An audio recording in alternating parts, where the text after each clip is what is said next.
Our speaker tonight, Fred Harrison, is here to discuss reducing electric rates on Long Island by making LIPA a fully nonprofit utility. He will also discuss why a class action climate change lawsuit against the fossil fuel industry makes good sense for LIPA ratepayers. Fred Harrison is a retired teachers union activist and leader who has been involved in politics since the 1960s. He's currently volunteering with Food and Water Watch as a utility ratepayer advocate and is an expert on all aspects of the problem. Fred speaks often at LIPA board meetings in favor of nonprofit public power and has submitted testimony to the Commission on the Future of LIPA about dramatically reducing electric rates and democratizing governance. I now welcome Fred Harrison. Thank you for being here. You're welcome. Thank you. Thanks for that nice introduction. And it's always wonderful being here because I grew up in Freeport and I spent many hours in this library. It's been a bit reconfigured since I was a student here, but a lot of fond memories. And as we were reminiscing before the meeting started, a lot of fond memories of across the street of the post office with Al and Shelley and other people at pickets on Saturday morning on a host of different issues going back into the 70s and 80s. And that's always a wonderful thing for me to think about. So thank you for that introduction, and it's really nice to be here. I'll say at the outset, there's an awful lot to talk about, and some of it is quite weedy. I was a teacher for a really long time, so I really like discussion, and whenever you want to break in or halt me or ask a question, please do so, and I'll just go with the flow about that. Let me tell you a little bit why and how I got into this issue, because this is an issue that I've been working on, I don't know, for over 40 years. And some of it has to do with simply growing up in Freeport, because Freeport has public power. And that public power still is a wonderful thing, just as it has public water. And that's another thing that my activity with Food and Water Watch is also engaged in, because I live in a community now that not only has private electricity through PSEG, but we have almost the last private water in New York State. And that's a whole nother struggle going on against Liberty Water, which I don't know whether you people have been apprised of, but it's a whole big thing that has been going on. So let me start with a little bit about how I got involved in this, besides the fact that I grew up in Freeport. One of the things that happened when I went to college and came back to Long Island with my wife is that we tried to figure a way to be politically active here, because we found as baby boomers, there weren't a whole lot of people to relate to politically and to be involved with politically. It's still a real difficulty living on Long Island my whole life. It's been 74 years, but as an adult living on Long Island for 50 years, it's still hard to do politics here. It's still hard to find issues that you can relate to your neighbors, who, where I live in America, predominantly Republican. And when I was living in Baldwin, it was pretty much the same thing. And I think that we know this because the South Shore along the Babylon line here has pretty much been Republican for an awful long time. And unfortunately, it's reverted back to its old ways, you know, in the past years. So it was looking for a way to get involved doing politics in suburbs. And my wife, Marge, who is really the maven about public power. And much of what I've learned about public power comes from her work in the 70s and 1980s, where she really was very important in this movement. When Marge and I came back down to Long Island, we got involved with a woman named Susan Blake at P. Smith House. I'm going to do a little bit of history for you. I'm sorry if it takes you astray here, but it tells you how I got here and what this is about and why I'm going to say what I'm going to say. I got involved with Susan Blake, who was the organizer at P. Smith's House in Massapequa. And at P. Smith's House, there were a bunch of really great political people, older than myself, people that were from the Depression era. And two people in particular were instrumental in creating an organization called Long Island Citizens in Action. And a man by the name of Carl Bernhardt, who lived in East Meadow, and Morty Greenhouse, who lived in Massapequa, organized Long Island Citizens in Action. And the focus of Long Island Citizen Action was dealing with outrageous utility rates on Long Island, as well as the prospect of a nuclear power plant on Long Island on the North Shore at Shoreham. My wife, Marge, through her work, got a grant from the New York State Consumer Protection Board for Citizens in Action to do a study, and it was the first study of its kind of the economic impact of high electric bills on the economy. And we hired a radical political economist from the University of Chicago, a guy by the name of Greg Palast. Greg continues to do a lot of work, investigative reporting for BBC, but Greg made his way with this case that I'm going to tell you a little bit about, and his involvement with doing an economic impact study of the rate increases that we were facing on Long Island. Yeah. Didn't he write something, the best thing that? Oh, of course, yeah. He's done a whole lot on election fraud, and yes, and he speaks a lot. He's really a good guy. But we early on, and it must have been 1983, when Marge actually got this grant from Citizens in Action that was connected to P. Smith House, and we hired him to do this study, and things blossomed from there, because as a result of Greg's work, we uncovered some fraud that LIPA, the company that was the electric company at the time, was engaged in. And as a result of Greg's work, and as a result of the cooperation of Suffolk County, a RICO suit, a racketeering suit, was filed against the Long Island Lighting Company. I was one of the 5 plaintiffs. And what happened as a result of that racketeering suit is that they were found guilty of mail fraud and lying to the public about their rate increases, what they were doing with their money, and so on and so forth. And it resulted in $350 million damages awarded to the ratepayers of Long Island from local. An incredible victory. I'm mentioning that because I want to talk to you a little bit about another lawsuit that's in the prospect that I'd like you to think about and entertain. Out of that work in Citizen Action grew an organization called the Long Island Public Power Project. And the Long Island Public Power Project tried to organize, and pretty successfully, for public power, so successfully that we got the Suffolk County Legislature to approve money for a feasibility study to take over this private utility loco. If I'm losing you, please stop me, because I don't want to get in the reason. At the same time that was happening, the anti-Shoreham movement was happening. Because one of the reasons for the high rates of local was the building of the Shoreham power plant and the cost overruns. New York State at that point, under Governor Cuomo and the legislature, decided to step in and use a newly created Long Island Power Authority to take over Shoreham and close it by paying for it and billing the ratepayers.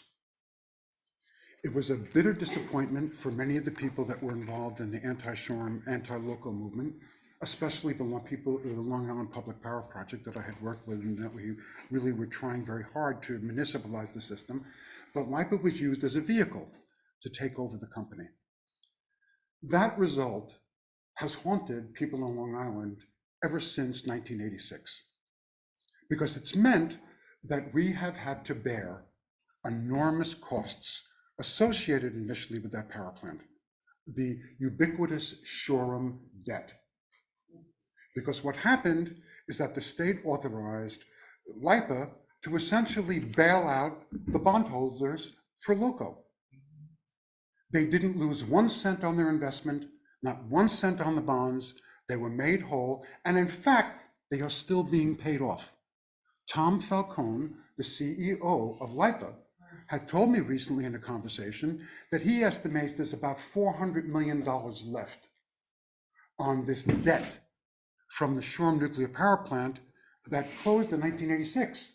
So you can do the years yourself. We're talking about 30, I mean, it's staggering how long this has gone on and how much money has been rolled over and made. Because one of the things that we know about what happened is that LIPA turned into a money-making machine for the banks and the bond markets.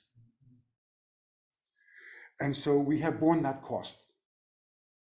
We've also borne other costs that I want to talk about, because I think that it's important to understand what the predicament is on Long Island for people who don't have the Freeport electricity or the Rockville Center electricity, which is public power, and a whole lot cheaper. So let me go through some of the basic elements of why things went so horribly wrong here. Let me say, first of all, about this enormous Shoreham debt. It's now estimated that close to 10% of the bill you pay for electricity goes for interest on debt. It's further estimated that close to 25% of current bills goes to the repayment of debt and amortization every single year. About $1 billion a year of ratepayer money, that's a quarter of all the money that they collect from ratepayers, goes to the banks and bondholders. That's an enormous burden. The second area that we've had to bear are the fact when LIPA was created, it was created without the ability to actually own the electric producing plants. They were not allowed to own the power supply. And so LIPA, ever since it started, has had to buy electricity from private power producers. In our case, National Grid.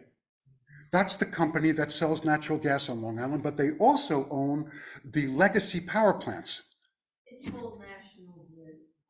Greed, thank you. National Grid. I thank you. I needed that correction. I really needed that correction because you're right on target. You know, so the second thing, because 50% of our bills, 50% of the cost of electricity goes to the actual cost of electricity. And that means paying the profit of National Grid, or in the case in the future of Equinor and BP, which are building the offshore turbines, because that too will be profit making. And under New York state law, they are guaranteed of between a 9% and 10% return on those investments. So we're guaranteed higher rates because LIPA was not allowed to own on a nonprofit basis its power supply. Contrast that to Freeport. Freeport not only gets cheaper power from upstate, from Niagara, but they have their own power plant here. They have one down by the canal. They used to have one on Sunrise Highway. It's a transformer. Exactly. You know, and that means that, I'm sorry. About $50 a month. Wow. When I moved out of Freeport, I used to have this continual funny thing with my parents because they were paying Freeport electric rates and I was paying America electric rates.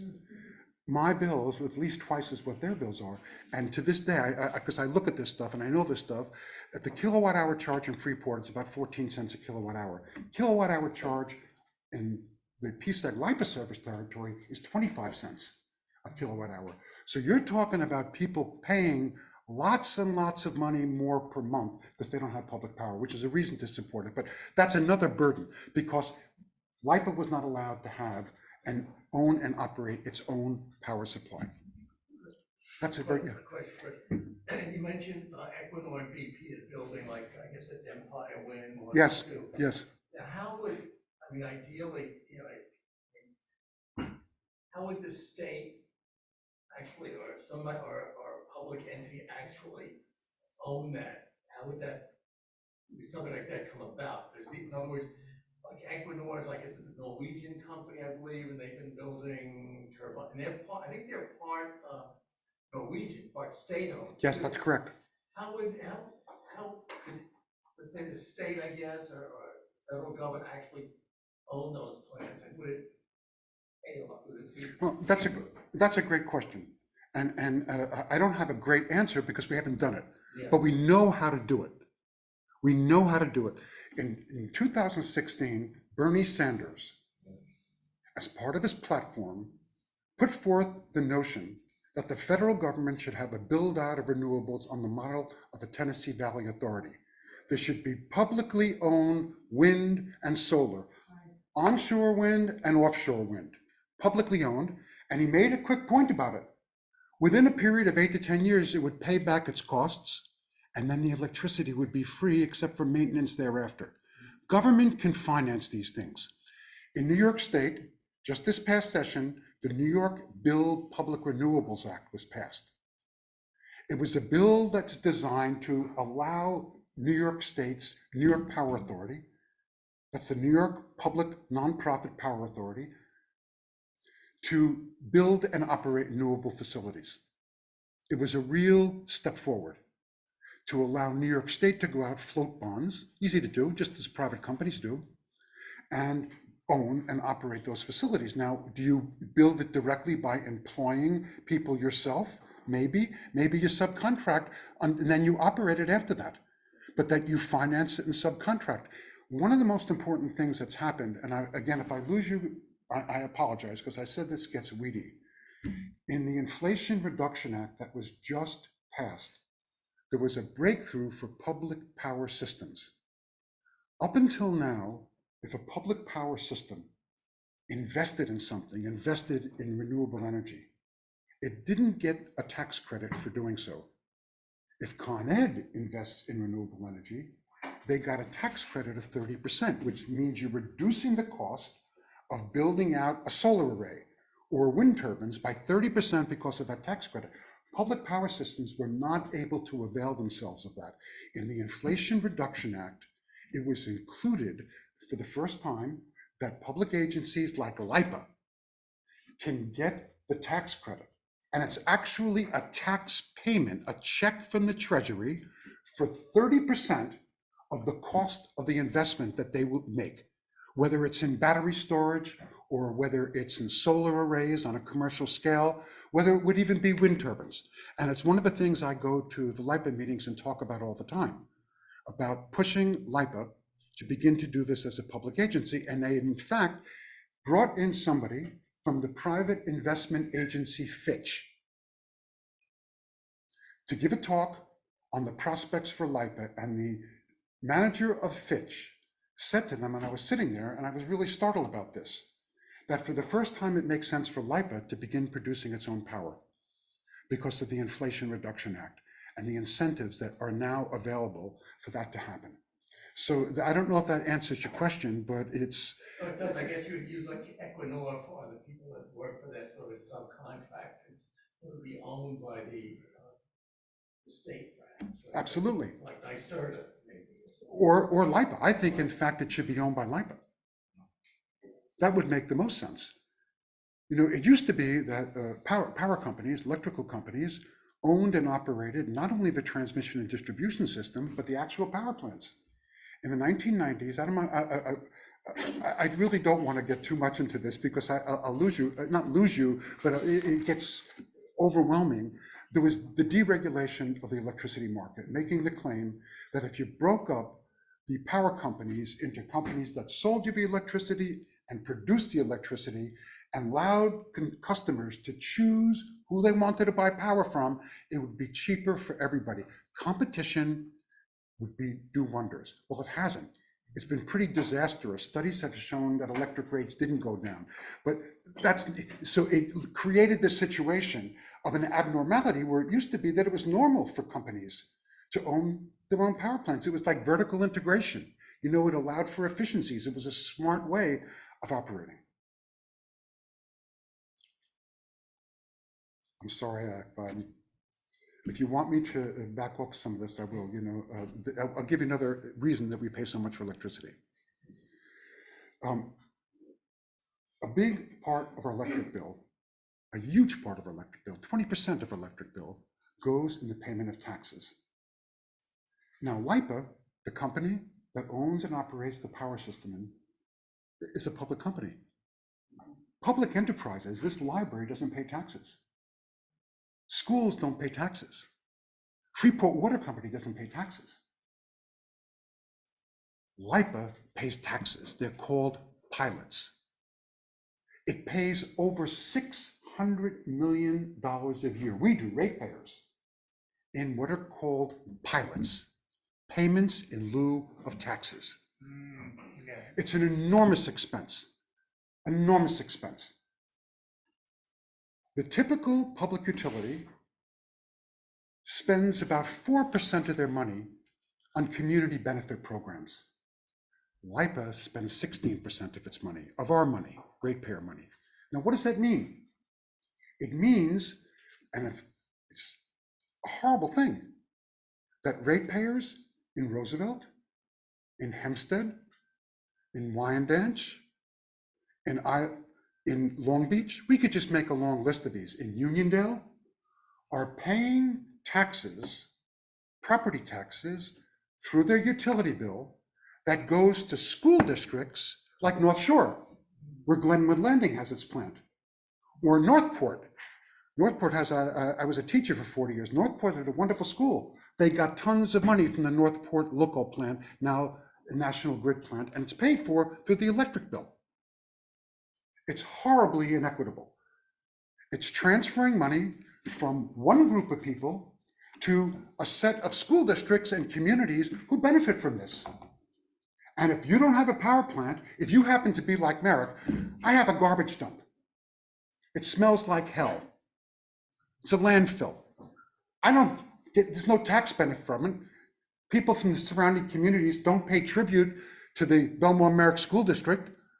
But if you're in Northport, all the ratepayers on Long Island who have PSEG bills pay tribute to you. I don't want to go into this, but that's another reason that our bills are so high. Very important one, and it can be reduced as a result. The third thing, and I'll try to cut this short, the third big cost that we pay is the fact that we have to, as Long Islanders, face the catastrophe of climate change and the costs of climate change. It is no small matter. This past year, 2023, this year, LIPA, the power company, is investing close to $900 million in the system. A lot of that is for resiliency costs. That means a lot of that has to do with the threat and damage caused by climate change. It doesn't necessarily have to do with the operation and maintenance of a system.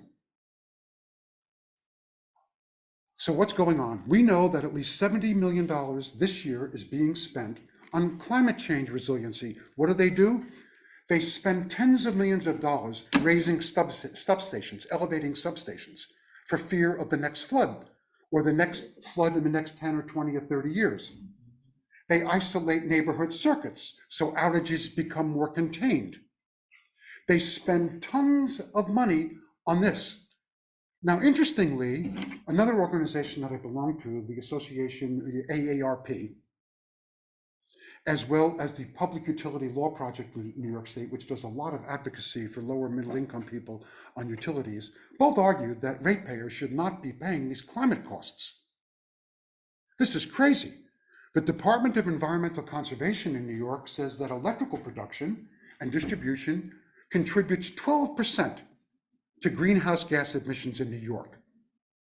Ratepayers are picking up 100% of the cost of the damage that has been done by fossil fuel companies.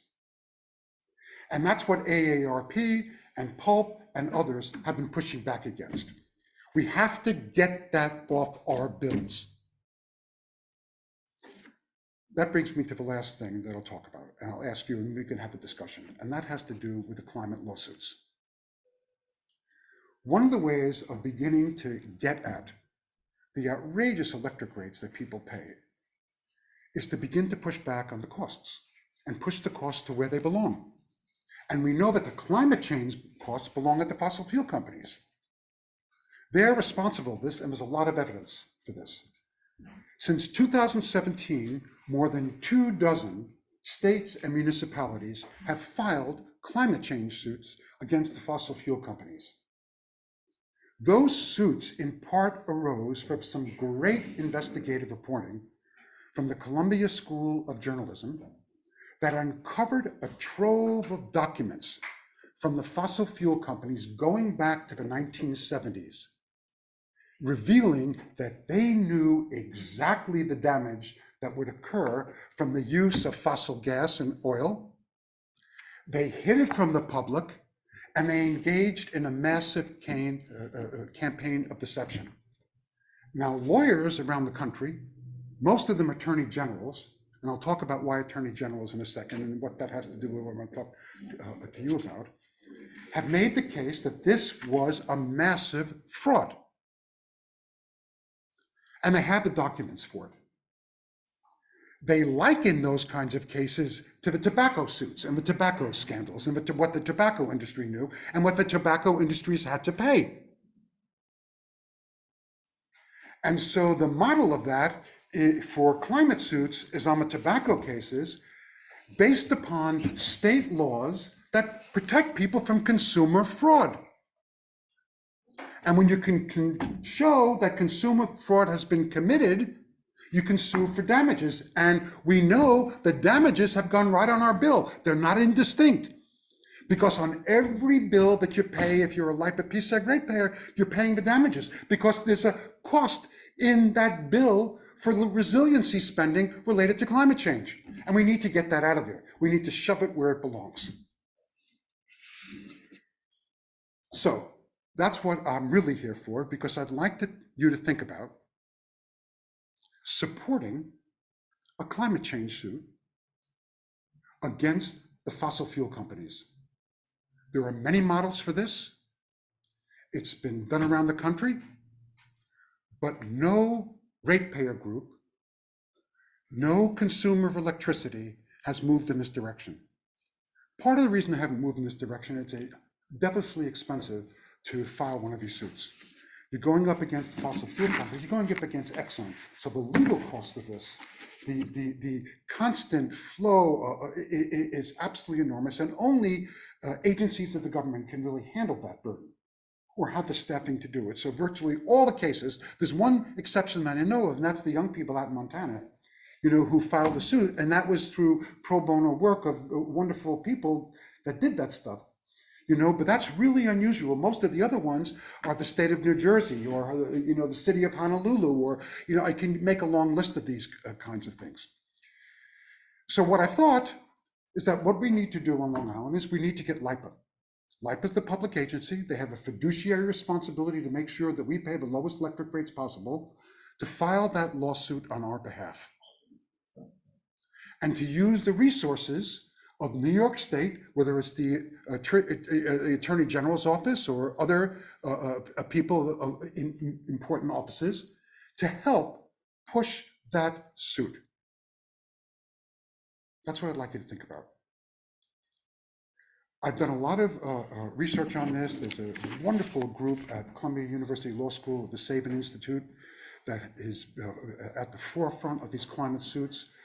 If you're interested in this stuff, I can send you information. You can go online to the Sabin Institute, and they have a printout of all the ongoing climate suits in the country, where they stand, what the grounds are, and it's very inspiring. And it's inspiring, one, because some of them may be successful. Not one has gotten to the trial stage yet. Not one.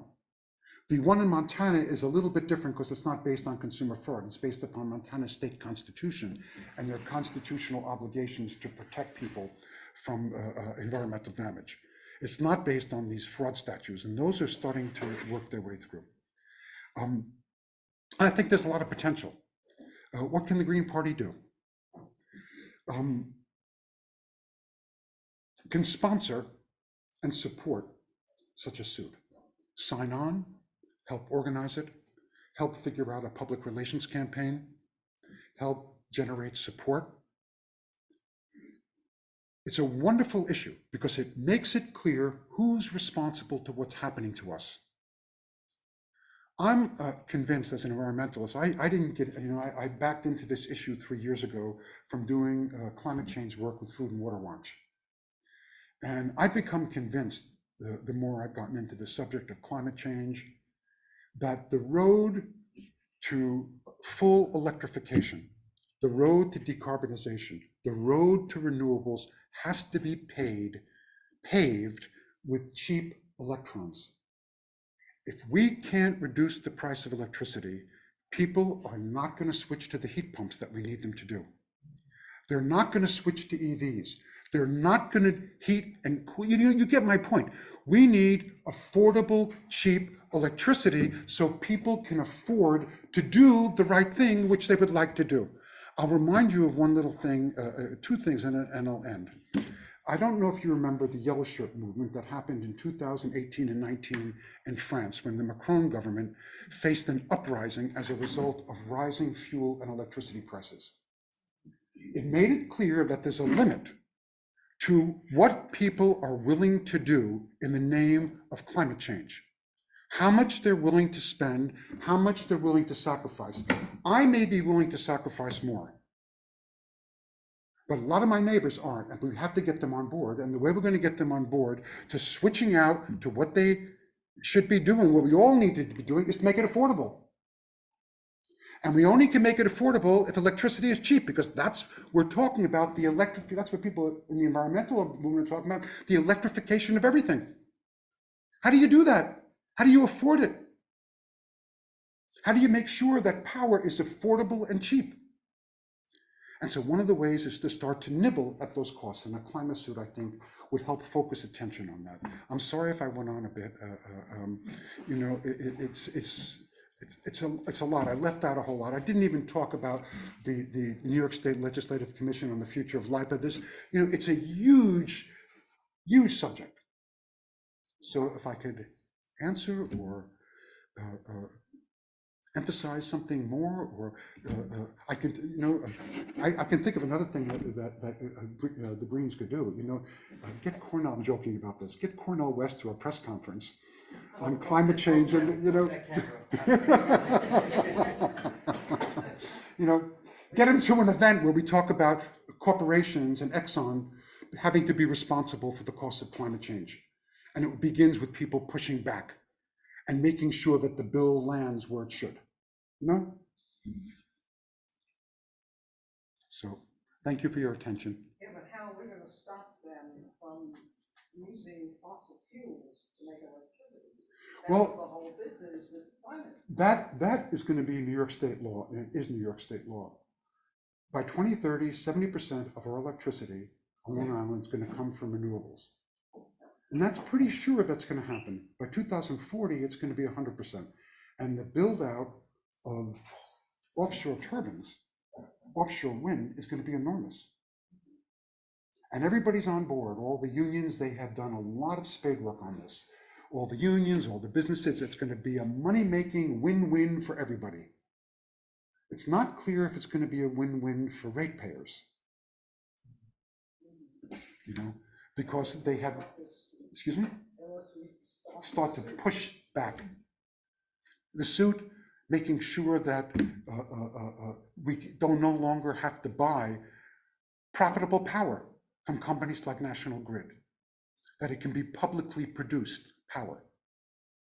You know, that we don't pay taxes where we shouldn't be paying. You know, there's a lot of little things that, and certainly the elimination of PSEG. Again, I didn't talk about everything because PSEG itself is an $80 million a year cost that once we eliminate and go to bring all management in-house would save money. So there's a lot of things. I want to know if the government still pays subsidies to these fuel companies for exploring. Absolutely. And the subsidies are in the form of tax benefits, depreciation allowances, tax write-offs, investment tax credits. That's where the subsidy is. If they want to stop the fuel companies, this is the first thing they should do. You know, stop giving them another giveaway. Listen, I don't know what the Green Party talks about this stuff, but I know friends of mine in Food and Water Watch and other environmental groups are very upset at the Biden administration. You know, for some of the agreements it's made to extend fossil fuel production in Alaska and elsewhere in the Gulf of Mexico. He says one thing and he does another. Yeah. That's why I'm agreeing. I understand that. Absolutely. I was sure. So if we were to take these regulations, I'm sorry, I didn't get that. if we were to take these organizations that are talking to court, we take them to court, like New York State court, or like Nassau, or like how does this work out? How does this work out? One of the big tussles in climate suits are where do they end up in court? The fossil fuel companies have been somewhat successful up until 2017 of making sure that those kinds of climate suit cases couldn't be heard, with the claim that fossil fuel companies should only be regulated by the federal government, that states had no right to interfere in the functioning and affairs of fossil fuel companies. They have interstate pipelines, gases go across state lines. That's why, as a result of this investigative work, of these documents of what they knew and when they knew it, it's been possible to file state level suits just simply on consumer fraud. Not that they're SOBs and they're ruining the environment. That's of course true.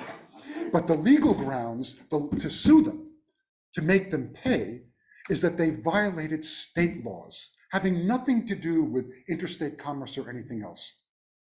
And there was a recent court decision this past April that allowed those cases to stay in state courts. It was a very big decision for those people who follow this issue. So it would be in state court. And that would be something that, I'm not a lawyer. I've read a lot about this stuff just because I wanted to educate myself on it. But the intricacies of these kinds of filings are complicated, and where, I don't know how that would actually work out. Fred, who would be the actual named companies? Would it be PSEG and Exxon? In other words, who would be The defendants, the plaintiff, the defendants would be the fossil fuel companies. PSEG is not a fossil fuel company.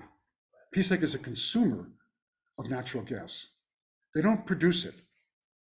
Okay, and the same thing, the same thing with National Grid. I think that the focus would be on the American Petroleum, but there's been a whole list. There's a pretty standard listing. I have them here on climate suits about who gets sued, and it's generally ExxonMobil, the big oil companies, the American Petroleum Institute, the American Gas Institute, the big institutions and trade associations that have promoted the fossil fuel agenda, and the companies that finance that agenda. So it's loaded on them. Right.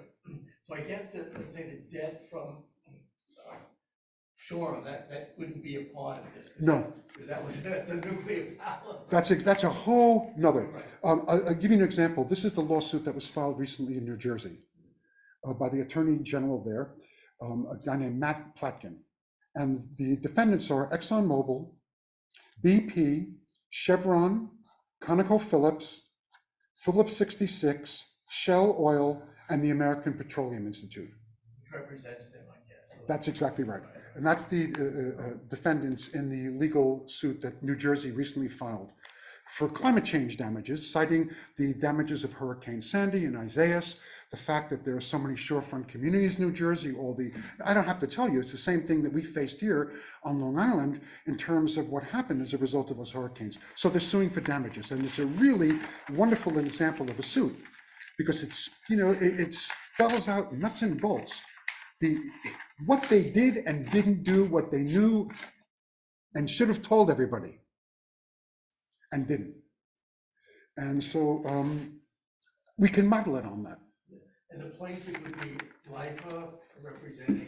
And a class, maybe ratepayers. Are you a PSEG ratepayer? Yes. Just as I was a plaintiff in the RICO suit, there were 5 of us that were ratepayers of LIPA. And it's a class action suit, and you become representatives of the class. For this one, do you have 5 people yet? I mean, you haven't gotten to that point. You actually have to get like certain ratepayers. Not certain ones. People, when we did the RICO suit in the 1980s, there were people that were very active in the anti-Shoreham, anti-local public power campaign. And the 5 of us became plaintiffs. They got a wonderful class action attorney, Judith Vladeck, who had done a lot of cases for women. Anyway, it was just really an interesting experience, but it's also a model of what can happen in the future. And it hasn't happened anyplace. And that's an interesting story too, that I'm not going to bore you with, but why it hasn't happened. Why there's not more resistance from ratepayers here or around the country to what's been happening to them. It's quite interesting how the consumer movement, the ratepayer movement, has disappeared. You see very little of the Ralph Nader type people out there tilting at these big corporations anymore. I'm sorry. I go on. I have teacher-itis. Don't worry, here everybody goes on and on. You're A great party. good company. I know that among Food and Water Watch, there's also Reimagine LIPA try and we're an endorser and a supporter of the Imagine LIPA, and we're trying to get LIPA back as a non-profit organization, and I would say that I guess how it is right now, a lot of things are not on the books in terms of like the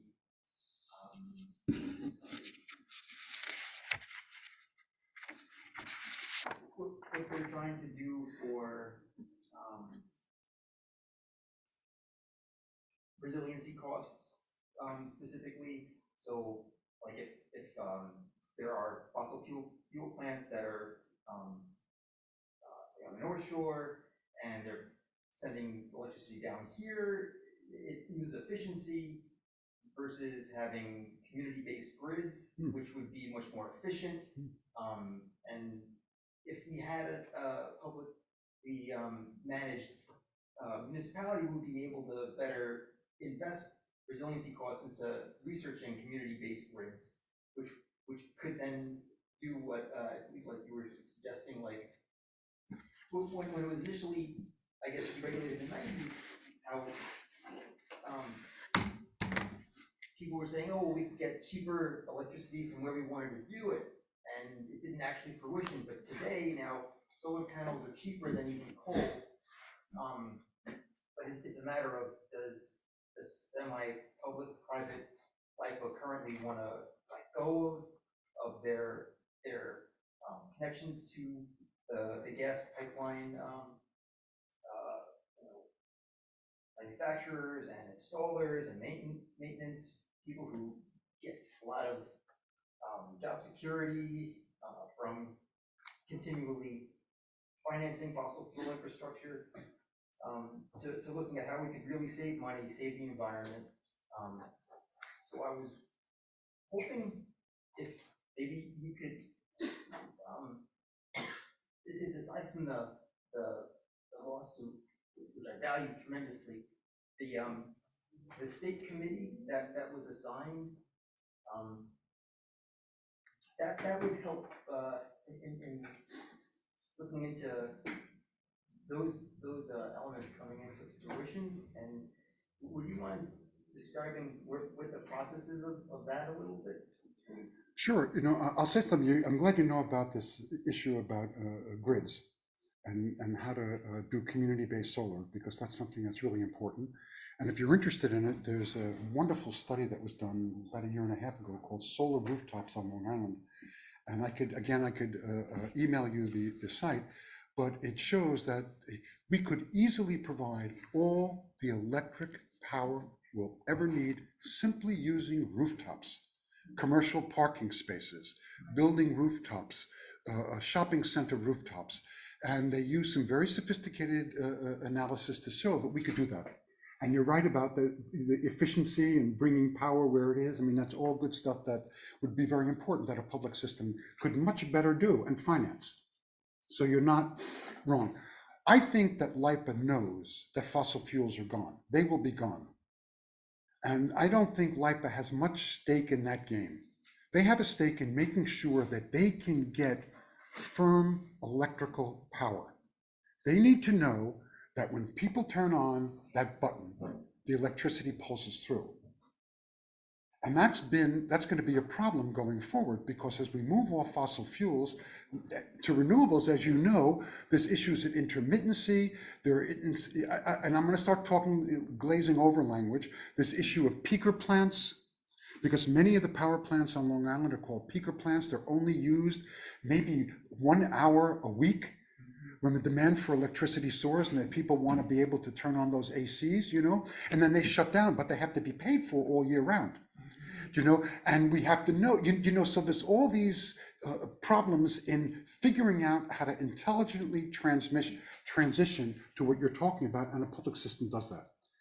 The Legislative Commission on LIPA was created in the spring of 2022, last year. Its mandate was to create a transition plan for the elimination of PSEG, to make LIPA a fully public nonprofit system. That was their legislative mandate. They held a series of hearings last fall.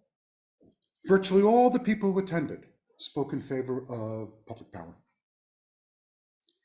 They had a study done, a draft report done. The draft report pointed out the benefits of public power. There were some problems in how to get there, but the benefits were very clear in saving money. The report was put aside because of an incident that happened during one of the public hearings. This is really hard, this is sort of horrifying. One of the experts for the company began masturbating on video during the hearing when they were testifying before the state legislators about what their consultant group had done. So there was a whole, could you imagine this happening now, you know? Is that what, he did more than just expose himself? No, more than expose himself. It was really something to behold, obviously, and the whole thing went into a stall, to say the least. So the draft report was done. It's been held. The final report has been held in advance. There are hearings again in September, which I hope I could get you people to maybe volunteer to go to. They're on September 12th, September 14th, 18th. I can give you the sheet if you like, if your minutes. They're going to be all around the county. The one in Nassau is on September 14th. There's one in Suffolk, September 12th. And they're to hear the public on what the public thinks should be done now. I don't know who would take this. Those just come out this week. Yes, it did. Yeah, thank you. I lost those. Yes, it did. What I find most bewildering after having been living in this region since 1984 is the wealthy people on this island, both Democrats and Republicans. I can understand why they are not particularly given to social conscience and concern about what's hitting some other group of people's pocketbooks. But you would think they would care a lot more about what's hitting their own, and they're paying a ridiculous amount of money for really crappy quality utilities. Why doesn't this bother them? It ought to. It ought to. I'll say one thing. If you're talking about it's sort of interesting. I was curious, who were the most environmentally conscious people on Long Island? Is it upper middle class people that put the solar on and buy the Teslas, and drive the EVs? Who exactly is that market? Who, how do they assuage their conscience? What do they say to themselves about their carbon footprint, their personal carbon footprint? The devil with everybody else, but I don't understand why there is not more support for a rapid transition, because we're facing serious problems here. Plain old outrage. Yeah. If they had to pay high taxes, they'd be screaming, but they're perfectly willing to pay a high LIPA bill. I can't explain that, I can't. Well, at this hearing, one of the things that could be said, we could bring up how there should be a lawsuit, that kind of thing, or would that be one of the issues that might be explored? You could. I think this hearing is directly, I didn't want to digress here because there's so much here, Jim. Right. The hearing is really going to be about the issue of accountability. If you'd like me to say a few words about that, I will, but I don't want to exhaust you on this. I'm just saying, let's say if we went to the. You can say whatever you want. It's a public hearing. Okay, gotcha. The thing about the cost, I want to, and the offshore wind, I don't know if you, let's see, there was some, through the Audubon Society, one of our president came across something that I guess, the woman that's the congresswoman, I guess, for the ninth, the one that took over from, Kaminsky, I think that's what's her, Kazanari or something? Yes. Okay, she apparently, there's a group of people that are trying to stop the offshore wind in its tracks, okay? And she's one of them, most of the Republicans are sort of doing that. And she said she's got to, stop the offshore wind entirely. But one of the things that she sent to, I guess her constituents, and this person was in Valley Stream, picked it up, the president of the South Shore Audubon Society, that she mentioned that I guess that the that Ecuador has requested an increase in the rate, in the amount that would be charged just recently. And she said, because of that reason, you know, one of the reasons is this extra reason why offshore wind should be stopped totally because of that increase. Oh, really? She's gonna fight for her constituents to stop offshore wind. Because Equinor wants to increase. I get you. No, they want to renegotiate the contracts with NYSERDA. That's what she's referring to. Yes, I guess that's basically what it is. So this is like, And that's taking place all across the country, by the way. yeah. In all the offshore wind projects, the companies are either saying they're going to pull out of the agreements or they want to renegotiate them. It's a real problem for offshore wind and everything else. Yeah. The pushback is very big on Long Island. Not only Canzaneri, but the Esposito is leading the charge about this. And Bendo in Long Beach. Bendo, is he a Republican? No. Yeah, But well, maybe. he's quoted in the Herald that, you know, that he doesn't want the cable to go through Long Beach, he wants to send it through the channel. You know, why should we worry about animals and wetlands? We're putting that above people, is what he's saying. Well, I don't understand. Well, I don't know if this is appropriate for Thanksgiving, so, well. Yeah, in other words, yeah. Well, I just met with the city manager and it's kind of a done deal that they're going into Riverside, cutting over to Long Beach Boulevard on the beach, and then going under Long Beach Boulevard, under the bridge to the. Well, that's the way it should go, by the way. But So what did he say? he said that's a bad idea. What's the Anyway, alternative? I don't know, but I guess what I'm saying is that there's so much opposition to there's a fair amount of opposition to offshore wind for different reasons. One of the, relating to Fred's presentation, is the fact of the rates. That the companies, I guess, are trying to get more money, so I'm just saying, it's a pretty bad situation. yes, it is. Because we need the offshore wind, but, you know, Yeah, so that's a really good point, and I just wanted to kind of backtrack about how to maybe educate people on why having a publicly owned municipality or run municipality is better, and also looking into reasons why it would be more valuable for people to look into where their money is going, and that is that I think NYSERDA is the entity that's responsible for regulating as far as like if you have a solar array on your roof, you're required to still put that from your service panel.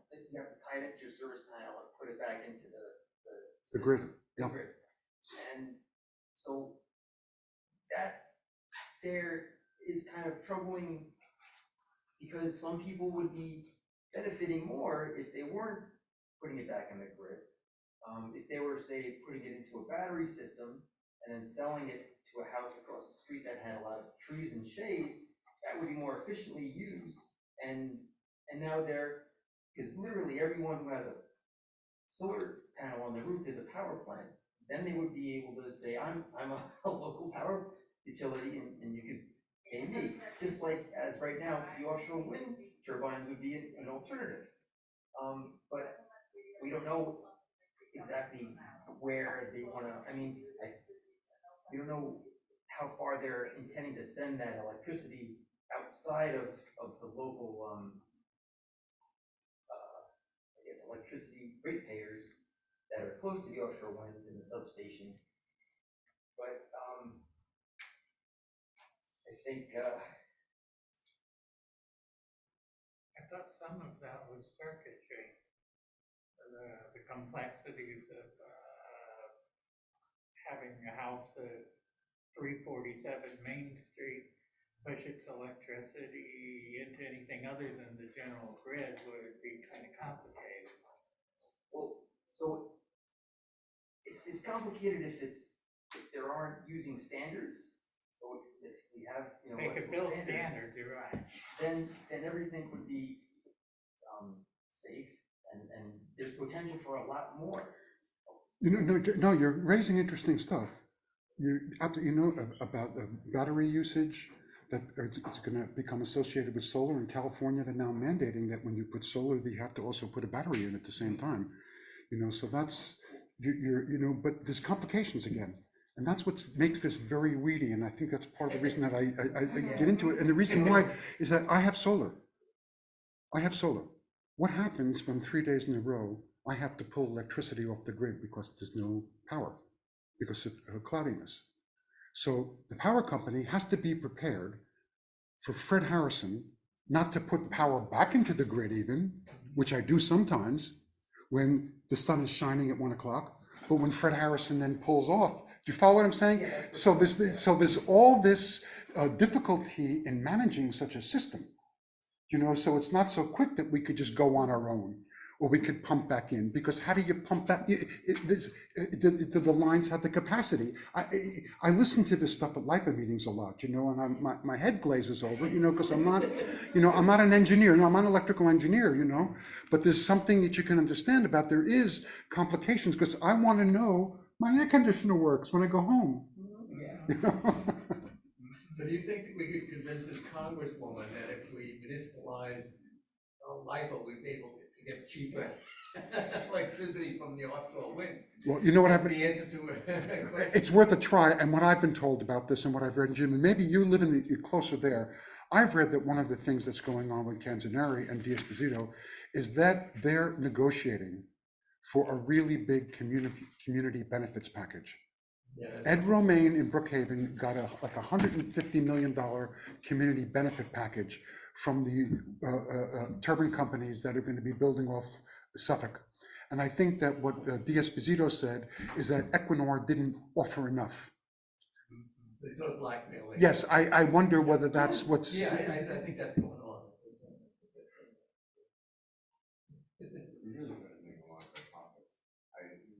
I feel like that's just really what is always going on, is that when these things are happening, when we try to fight for like a better tomorrow, we're just always threatening that, because like the whole thing is making a profit.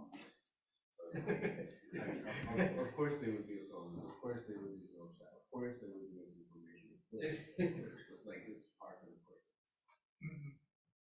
Absolutely. Did anyone on Zoom have any questions?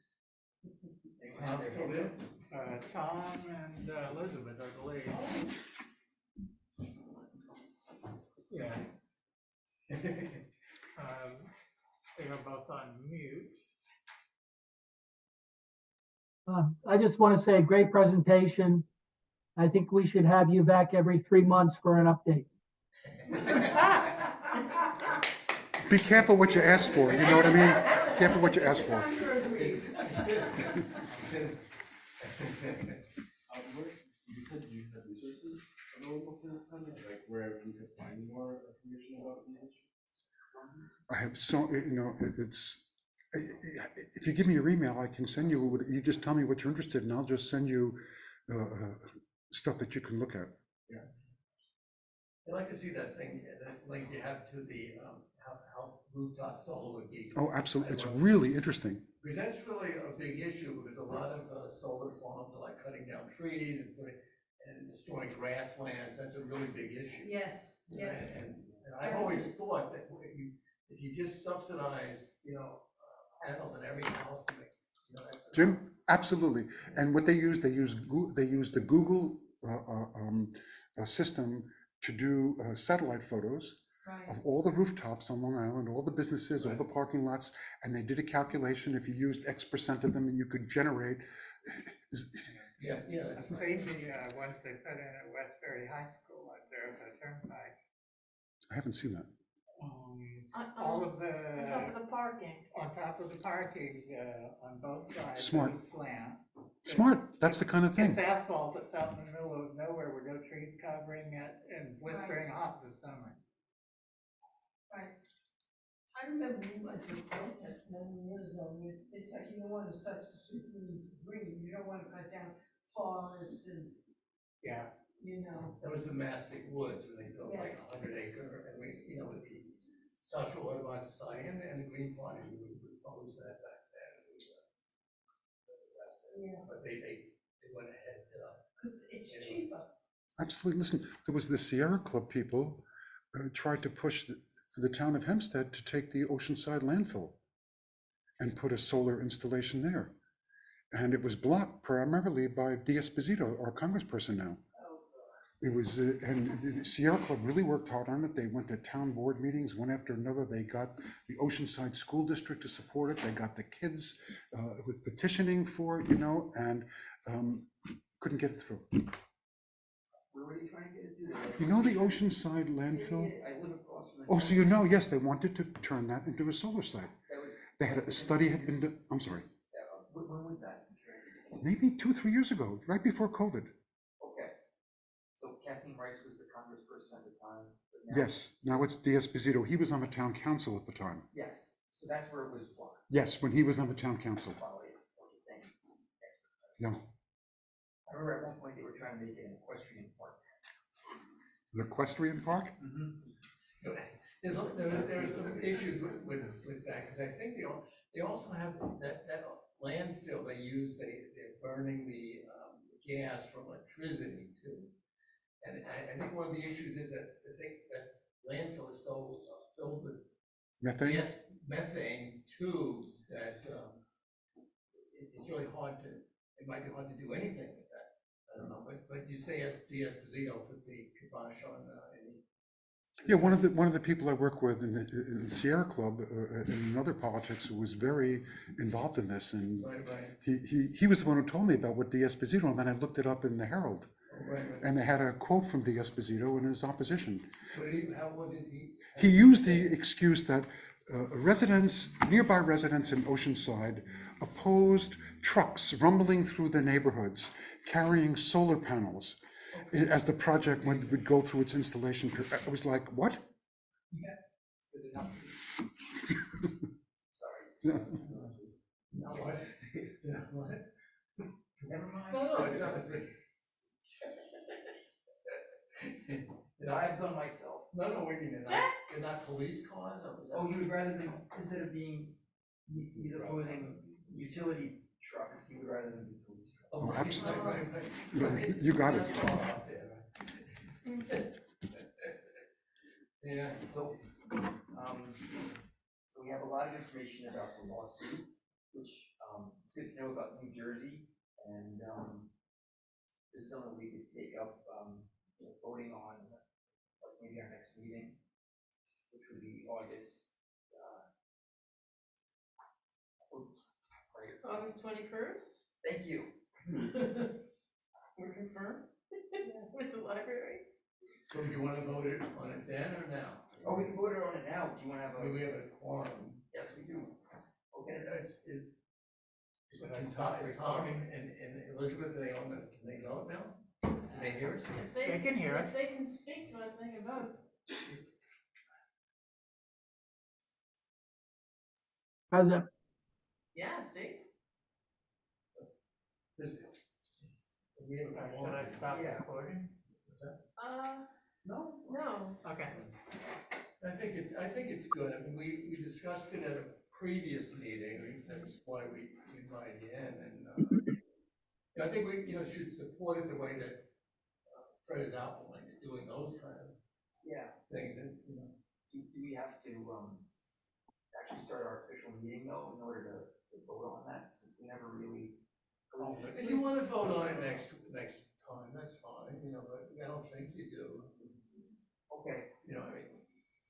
okay, cool, let's put a motion, I mean, because it's a meeting, it's, the program is a meeting. What would be the motion? Well, the motion would be to support, I guess a citizens lawsuit to LIPA, or having LIPA, sue the fossil fuel companies for consumer fraud, right? Yes. Yeah, on behalf of their fiduciary responsibility. yeah, that we support a law, I guess a climate lawsuit against, fossil fuel companies. I second the motion. Looks like Is there any discussion? looks like, Yeah. passes through It consensus. affects people that Wait, are wait. not Elizabeth Is it- asked if we wanted to have, if we're open for discussion of it. rent. I mean, I'm not paying any taxes, I'm not paying, whatever I'm paying, it's, well, huge maintenance, that part of that is, Miguel and I rent, we pay electricity. It's just, But yeah, PSEG. but I don't think, community at large, I'm gonna do it. Elizabeth, did you want to say something? No, no, thank you. Okay, May I ask a question? Guys, I'm wondering, I'm not sure I heard it clearly. What is the motion? I guess the motion is to. hang on, Joey's Joey wrote it down. written something. If I could hear it, we're talking. Oh, okay. I guess the motion is to support a climate lawsuit against fossil fuel companies, asking LIPA to, to speak out for the ratepayers to lower electricity bills, the ratepayers. So- Because of consumer fraud. With respect to the fraud statute. Right, Mhm. right. go ahead.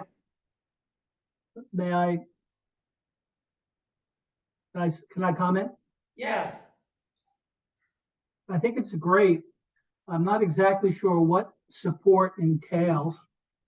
I think that this project needs more resources than Nassau County Greens can bring to bear. So I would suggest that we vote to support in principle the concept and then commit to, at the next meeting, discussing how we could perhaps enlist the state party, since this would be a state lawsuit. Direct response. I speak unfortunately, up. okay, I put this meeting out to the state newly formed Eco Action Committee, and we have a recording of it, and we can, send that to them, and, also educating them that, or informing them that we just, voted to support the lawsuit. And, discuss how best to work in reaching out to the Attorney General and finding other supporters in the interim between now and our next meeting.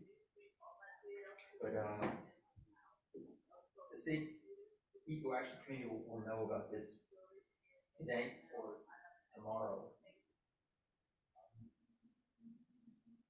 What else?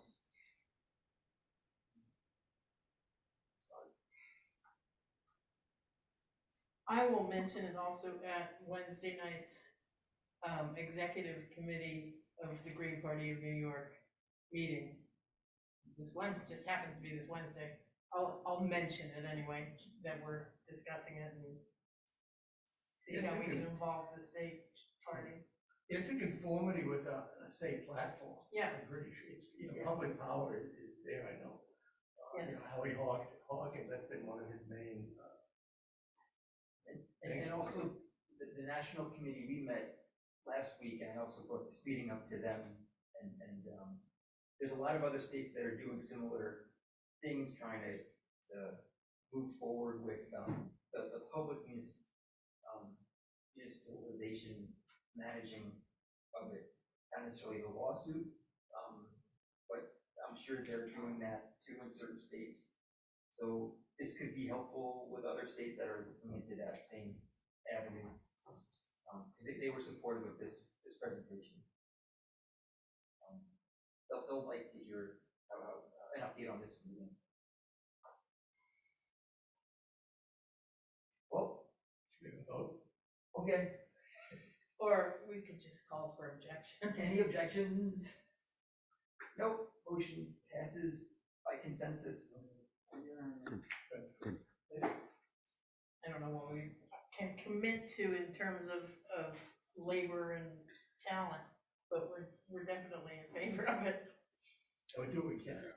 I know that, and I think that's wonderful, and I know that so many of the groups that I work with all have the same, energy problem, number of people, and so I understand that. Now, what I'm gonna do is I'm gonna keep in communication with you all the time. I'll make sure that I send out to you stuff so that you can be as informed as you'd like about it,